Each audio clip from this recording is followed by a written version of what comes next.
So, there's been a lot of talk lately about the disappearance of AM radio, especially in new cars. Now, before I get started, I just want to talk a bit about my own personal memories of AM radio. I basically grew up on AM radio. My favorite radio station when I was a kid was AM. It was called CFBC, and they used to play a lot of hits of the day. And really, I have good memories of AM radio, even though the sound quality is really quite poor and it was just a very muddy kind of sound. I absolutely loved it when I was a kid, and I still have dozens and dozens of cassettes that I recorded when I was a kid. I used to tape songs off the radio all the time.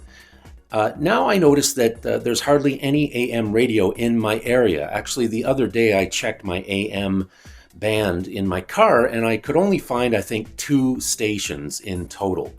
So it does seem that AM radio is definitely on the way out. And there's been a lot of talk, as I mentioned earlier, about how a lot of new cars are not coming with AM radio anymore. They have FM, but not AM.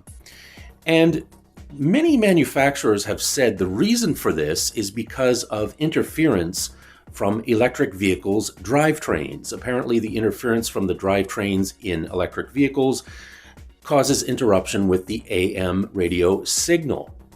Now, many US manufacturers still produce regular and electric vehicle cars with AM radio, including the big 3 manufacturers out of Detroit.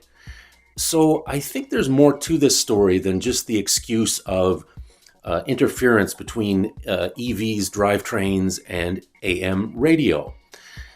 I think a big reason for this is that AM radio has become very unpopular in Europe.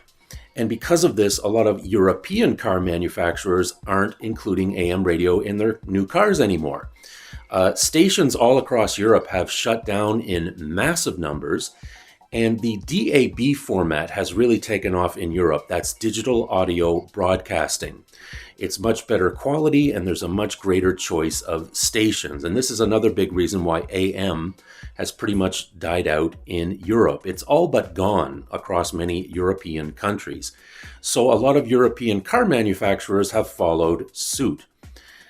Now, it's important to remember that even though AM radio, the quality isn't that good, AM signals travel much further and are cheaper to transmit.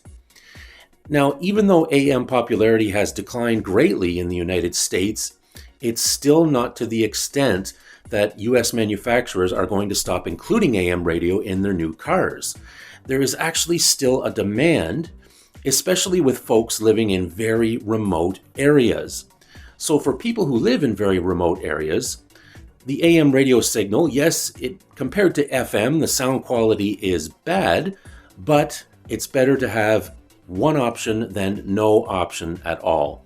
So I think that's a big reason why many US car manufacturers are still including AM, but in Europe, where AM radio is pretty much dead, a lot of the car manufacturers over there can no longer be bothered. Thank you for watching. I hope you enjoyed this video. Please join us again next time. Feel free to leave a comment, give us a thumbs up. And as always, if you haven't subscribed to the channel yet, please do. I post new videos usually about once a week. And every time someone subscribes, it really helps my channel grow. Thank you so much. We'll see you again next time. Take care. Bye-bye.